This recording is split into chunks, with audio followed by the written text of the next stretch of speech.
1981年，美国疾控中心接到了一组诡异的死亡报告，几十名刚刚逃亡到美国的健康老挝裔的苗族男性青年，接连在睡梦中离奇猝死。法医进行了细致解剖，但找不出任何器质性的心脏病变。这些人生前身体强壮，没有任何隐疾，唯一的线索来自于那些侥幸活下来的生还者。这些生还者在接受流行病学家罗伊·巴伦带队的调查时，给出了毛骨悚然的描述。他们说在深夜熟睡的时候，忽然发现自己醒了，但是身体完全动弹不得。紧接着，他们看到一个有沉重的黑影坐在自己的胸口上，让自己喘不过气来。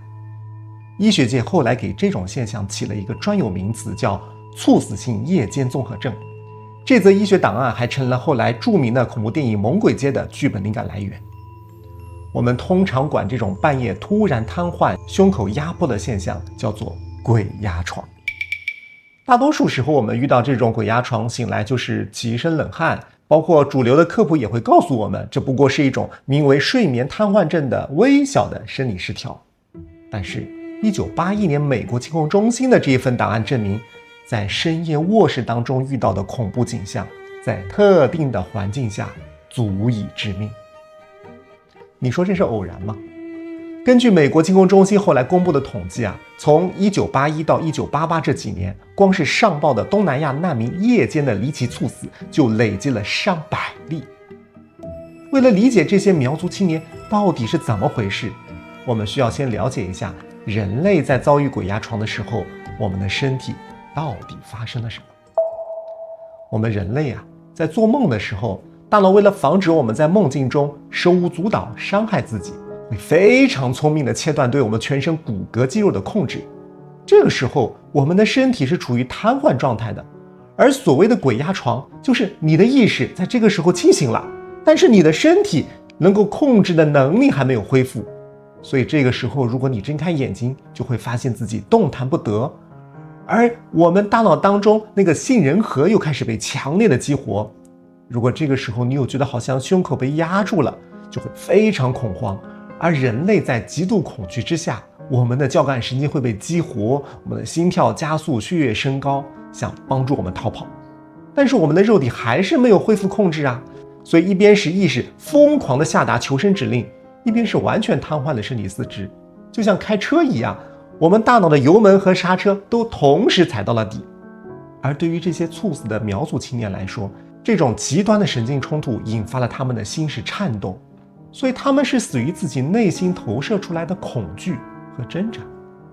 这就是为什么面对鬼压床拼命挣扎反而很危险。看起来大脑的瘫痪机制是一个缺陷，但是如果没有这个机制，会是好事吗？我们可以一起看一看世界法医史上著名的一个命案。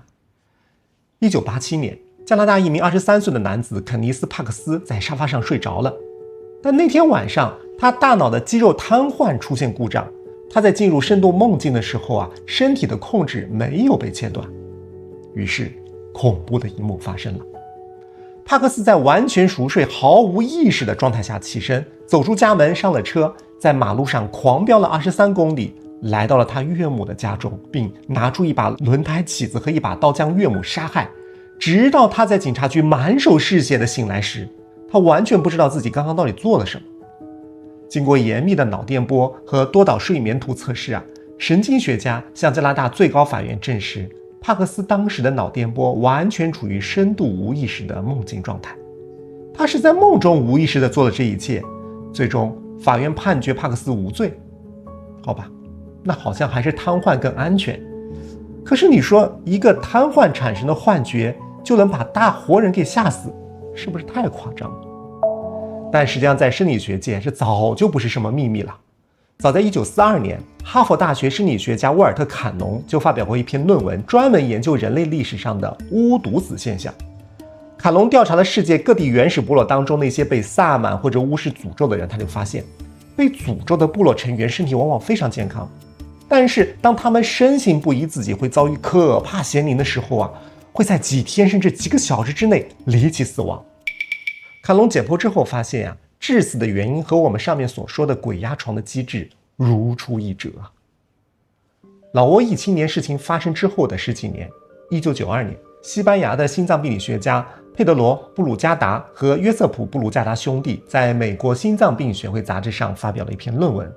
他们发现东南亚的这些夜间猝死的案例，它们的底层实际上是一种罕见的遗传性的心肌离子通道疾病，医学界将此命名为布鲁加达综合症。聊到这里似乎破案了，看吧，没有什么恶灵啊，只是这些人本身心脏就有遗传性疾病，加上做梦的时候大脑的 bug 诱发了心脏出问题而已啊。但还是有问题啊，如果这种噩梦是因为神经信号延迟带来的，它应该有很强的随机性，大家的这种梦境应该是千奇百怪的，因为我们的梦境素材来自于一些记忆的碎片，我们每个人的经历不一样啊。但事实并非如此，互不相识不同村落的这些难民在他们濒死之前的那几分钟，一致性的看到感觉到一个黑影坐在胸口。更加难以解释的是，生活在不同大洲不同语言的人类，只要在睡梦中遇到这种身体瘫痪的情况，看到的画面都非常相似。这到底怎么回事？那你说他们到底看到了有多相似呢？我们当然不能听民间传说了，需要去看一看严谨的实验和历史记录。在1982年，宾夕法尼亚大学的民俗学和医学教授大卫·霍福德出版了一个专著，叫做《夜间袭来的恐怖》。霍福德教授最初的研究对象是加拿大纽芬兰岛上的一个民间传说。当地人如果半夜遇到了鬼压床，他们坚信是遭遇了老巫婆。当地人描述说，动弹不得的时候，会感觉到一个面目可憎的老太婆爬上床压在自己的胸口。起初霍福德和所有的现代学者一样认为，这不过是这座岛屿上的文化暗示就像有的地方会相信狐黄白柳一样，当地人只是把睡眠瘫痪的不适感套进了一个民间故事当中。但是霍福德作为科学家，他具备怀疑精神，为了验证到底是大家都这样还是文化影响，他们就去了美国没有老巫婆传说的地方。他找来了一大批无神论的医学生进行大规模问卷盲测，调查结果让他非常吃惊这些经历过睡眠瘫痪的医学生当中有接近20%的人反馈，他们在睡眠瘫痪的时候也感觉到了一种黑影压在胸口，甚至还有人说听到了沉重的呼吸声在耳边。这就奇怪了，完全不同的文化背景，怎么大家看到的画面那么相似呢？这就是说明鬼压床看到的幻象不是后天文化的结果，而是我们每个人大脑当中预制好的，所以它才像。那既然是大脑预制好的，就说明不仅仅是今天的人，古人肯定也看到过呀。我们就看看历史记录，发现在中国古代对这样的一种现象有专门的字描述，叫做眼。公元610年隋代的太医令朝元方奉皇帝诏令编撰了一部重要的中医外科和病理学著作，叫《诸病源候论》。在这部医学正典当中，有一章专门叫做眼不误后。朝元方在书中是这样记载的，说人眠睡则魂魄外游，为鬼邪所掩驱，则精神弱者，眼则久不得物，乃至其暴绝，所以需旁人助唤，并以方术治之，乃苏。什么意思呢？说人睡着之后魂魄离体出游，被邪祟困住束缚，而本身心神正气虚弱的人一旦眼住，长时间又醒不过来，严重会突然气绝，怎么办呢？需要旁人呼唤，用急救的方式施救，才能苏醒。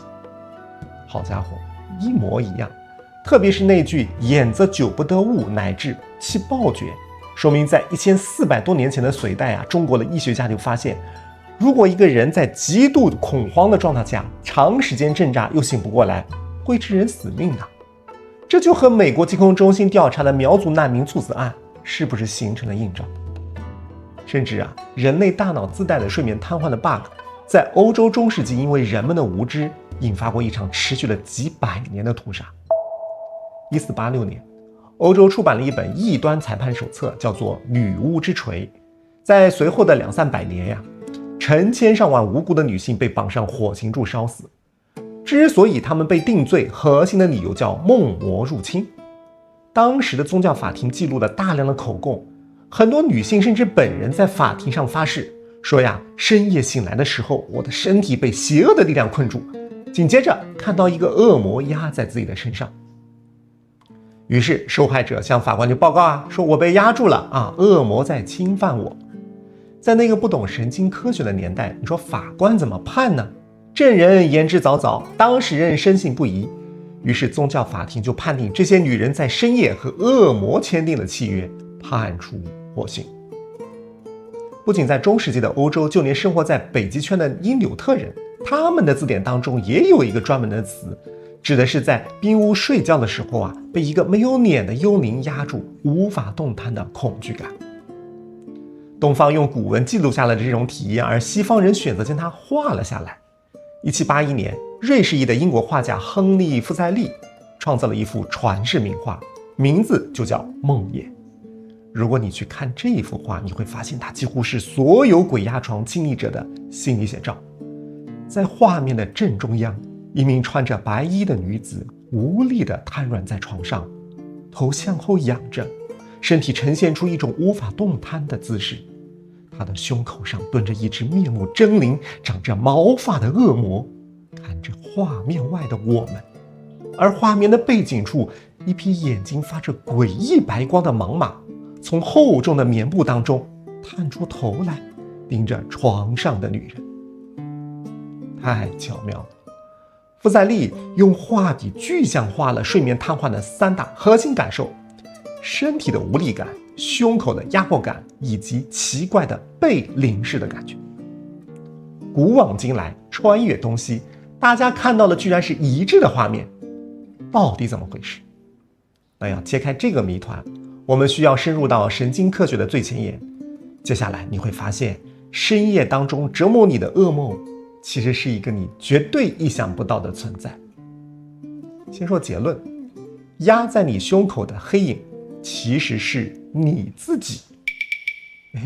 这听起来难以理解，什么意思呢？在我们的大脑深处有一张看不见的人体地图。比方说，如果你闭上眼睛，仍然可以准确地摸到自己的鼻子，感受到自己的手脚在什么样的姿势，那都是这张地图在发挥作用。它时时刻刻接受着全身肌肉和关节传来的反馈，在我们的脑海当中构建出一个自己的立体模型。但是在鬼压床的状态下，我们的意识清醒了，但是全身的肌肉没有恢复。这个时候恐慌想让我们下意识的挣扎，大脑向我们的身体发出强烈的行动指令，但是你因为瘫痪没有办法将反馈传回大脑呀，大脑就懵逼了，说我明明下了运动指令，但是人体地图反馈告诉我这个身体没有动。那为了能够处理这个矛盾，大脑要耍滑头，既然我让你动你动不了，那我就按照这张地图在半空中虚构出一个你来执行这个动作。这听起来不可思议啊！这个理论是剑桥大学神经学家巴兰德·加拉尔提出的著名假说，但是口说无凭，只有理论大家很难信服。直到2014年，瑞士洛桑联邦理工学院的科学家用一个惊悚的实验给出了有力的旁证。科学家找来了一批健康的志愿者，蒙上他们的眼睛，让他们站在房间中央，在他们的正前方有一个可以推动的机械杆，而正后方有一只机械手臂。这个实验设计是这样的：当志愿者向前推拉手中的机械臂时背后的机械手臂会同步触摸自己的后背，感觉好像是自己在摸自己的后背。这一切都很正常。但是科学家紧接着做了一个很小的调整，他们让背后的机械手臂延迟半秒。没想到就这半秒钟的错位，让志愿者一片恐慌。他们在操作之后的报告说觉得自己的身后根本就不是机器，好像有个什么幽灵在背后看着我，摸着我。有几位受试者因为过于恐惧大喊着要求停止实验，而且一定要转过身问你们到底有没有人在背后摸我这个实验就发现，只要你的动作意图和实际感受之间有时间差，那大脑就要崩了，它没有办法理解这种不同步，那只能找一个理由，那一定是别人在摸我。那回到鬼压床的场景下，你发出指令，瘫痪的身体没有反应，大脑在半空中投射出一个虚拟的你，但是你的身体毕竟在床上，因为你能感受到和床单的触感，于是这两个身体的错位感就被大脑理解成有一个东西按在我的身上。不对呀，既然是身体的错觉，你说他为什么压我胸口呢？他为什么不压我的胳膊腿呢？加拿大滑铁卢大学的心理学家在分析了上千份的睡眠瘫痪报告之后发现，当人进入快速眼动期的时候，大脑为了让我们休息，会切断几乎所有骨骼肌的信号，但唯有2处肌肉不会切断，一处是眼球，我们等会还会说，那另外一处就是膈肌，因为你要维持呼吸呀。但是膈肌虽然在工作，胸腔表面的肋间肌它是完全瘫痪的。当我们被惊醒恐惧的时候，大脑会本能的下达深呼吸的指令，这个膈肌就会猛地往下一拉，试图把空气给吸进来。但是胸口的肋间肌因为瘫痪，它纹丝不动啊。那这个时候大脑发现了问题，我明明要求扩展胸腔，但是胸腔外部它有压力，我推不动。大脑就会解释正有一个沉重的东西压在我的胸口上。而且你越是拼命挣扎，大脑的运动信号它越强烈，这个虚拟投影的实体感它就越强。原来是这样，那问题又来了，既然它是我虚拟出来的一种身体，那为什么长得不像我呢？你说它长得像一只可爱的小猫，那我也不会害怕呀。但是这些亲历者他往往看到的都是一个狰狞的画面，觉得非常恐怖。这是为什么？因为当我们在黑暗当中动不了的时候，我们的杏仁核，就是负责处理恐惧的警报中心被强烈激活，人处于恐慌之中大脑在投射出虚拟身体的时候，就需要给它匹配上当前恐慌的情绪。既然我这么害怕，那倒过来解释，它就不能是一只可爱的猫呀，它必须是一个非常恐怖的画面。这听起来很荒诞，好像压在自己胸口的只是自己内心恐惧的倒影。但是很多人反馈说，这个不是一般的恐惧感，是一种在骨子里的特别恐惧的感觉。而且我觉得那个黑影有极大的恶意。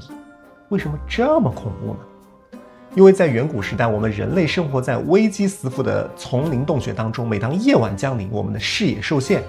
我们人类在进化的过程中就产生了一套叫做意图检测的机制。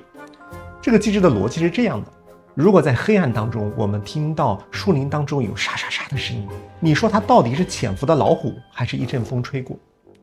如果它是一阵风吹过，我把它当作老虎来处理，我顶多是浪费一点体力，但如果反过来，那可能就要送命的。所以这叫做宁可信其有，不可信其无。那这样一种逻辑就刻在了我们的神经回路当中。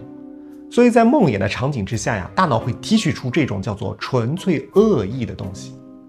芬兰托尔库大学的认知科学家安提雷文苏曾经提出过一个著名的叫威胁模拟理论。他就认为，我们快速眼动期的梦境是远古遗留下来的一台 VR 的模拟器来模拟威胁。什么意思呢？说在这个模拟器当下大脑是在安全瘫痪的状态下，强迫我们反复演练如何面对威胁，就相当于是生存训练嘛。但是鬼压床的时候，虽然醒过来，这个模拟器它没有关，再加上黑夜当中我又看不清，所以它要调取我们生物当中最恐怖的记忆。那是什么呢？就是我们的祖先被这些恐怖的猛兽按在地下，准备咬断脖子的那种感觉。所以这种怪物它不需要有你，它就是一种你被盯上了，你就要被杀掉了这种终极的恐惧感。你说这听起来很虚，科学家还真的做过一个颠覆性的实验。怎么做呢？研究那些天生完全失明的盲人。那照你来说，天生的盲人他从出生下来就看不到任何东西，他大脑当中是没有图像记忆的。那你说他遭遇鬼压床的时候还能看到什么黑影吗？实验结果是不会。但是他的恐怖感是一点都没有减少的。根据文件记录，天生失明的人在经历睡眠瘫痪的时候，他既然投射不出来黑影，他就要动用盲人更加敏锐的其他感官来构建这个恶魔。这个当事人报道就说他们在动不了的时候会听到房间当中传来沉重的脚步声，一步一步走到床前。有的人甚至闻到强烈的腐肉泥土的腥臭味，还有人会感受到有一双冰冷的手掐住了我的脖子。哇，这个案例非常巧妙，他就发现恶魔的形态根本就不重要，不管你是黑影脚步声，它只是一种载体，它真正的内核是我们人类对失控的极度的恐惧感。只要你处于恐慌和瘫痪之中，你的大脑就会调用一切的感官渠道把恐惧给具象化。那到这里，鬼压床的悬案彻底揭秘了。一方面是我们的神经系统因为错位产生的冲突，一方面是远古的求生本能，最终在我们的卧室上演了一出出荒诞的闹剧。那故事聊到这里，没想到我在查阅文献的时候，无意中发现了一个更大的秘密，那就是很多人传闻的遭遇外星人经历。什么意思？在欧洲中世纪啊，人们普遍信仰宗教，所以他们遭遇鬼压床的时候，大脑会提取出恶魔的形象。在古代中国，大家相信民间怪谈呀，所以我们画面中是这些狐仙啊、妖怪啊。而到了20世纪下半叶，科学普及，很多人已经不相信宗教鬼怪了。那你说这些无神论者遇到睡眠瘫痪，他的大脑要调用什么样的素材呢？他找到了一个完美的现代替身，叫做外星人。上个世纪60年代开始啊，美国爆发了大量的外星人绑架事件，成千上万的人说我在深夜被劫持到飞船上，遭遇了可怕的手术啊。哈佛大学的心理学家理查德·麦克纳利和苏珊·克兰西就决定对这些声称被外星人绑架的受害者做一次深度的研究。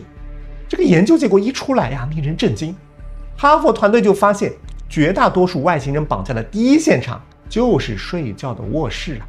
而且他们描述的被绑架的过程就是一个现代科幻版的鬼压床。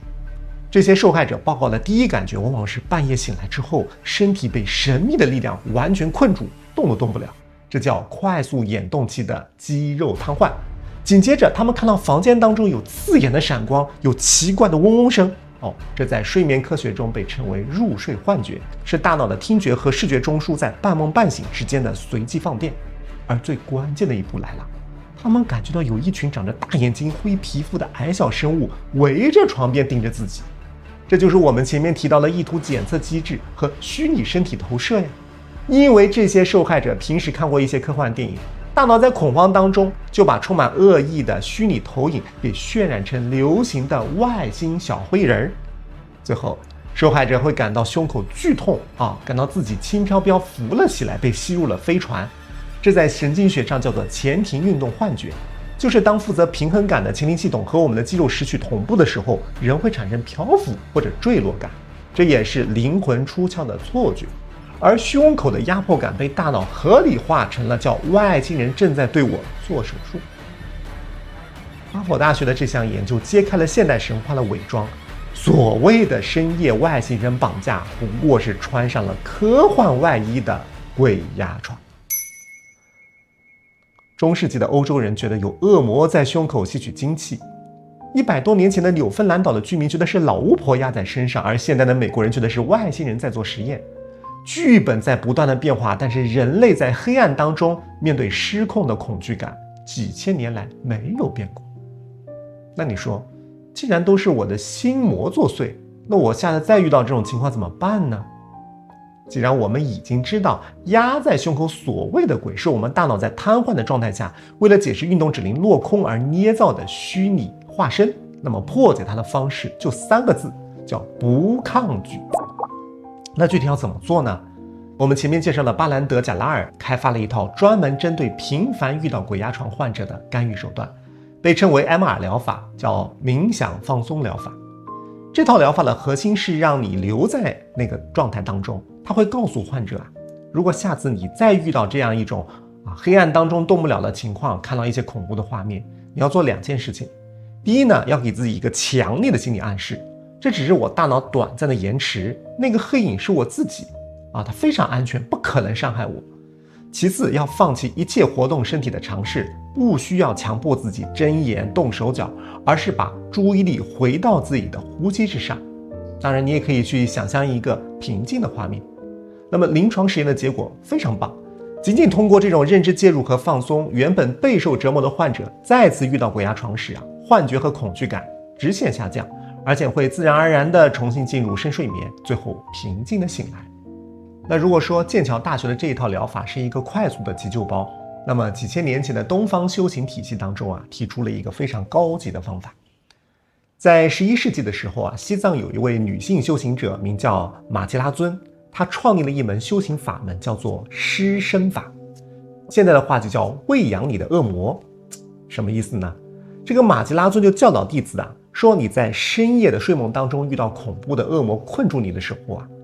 不需要去想着逃跑或者念咒语。马吉拉尊说呀，那个恶魔是你内心恐惧的显化，你越是害怕排斥它，它吸收了你的对抗能量，反而会变得更加庞大和真实。那么唯一的解决方式是什么呢？叫放下防卫。他要求弟子在心中观想，将自己的这具肉身化作甘露，布施给那个压在身上的恶灵，然后在心里对他说，你一定很饿很痛苦才来找我吧，我不反抗了，我把一切都给你，你吃吧。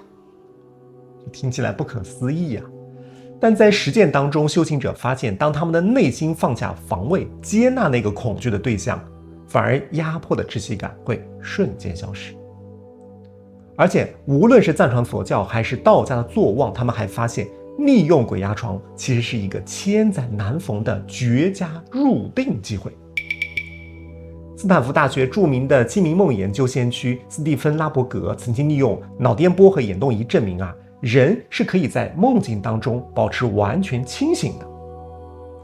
你说这不对吧？一个人都肉身瘫痪了，他又说不了话，你科学家怎么知道他梦中是不是清醒的呢？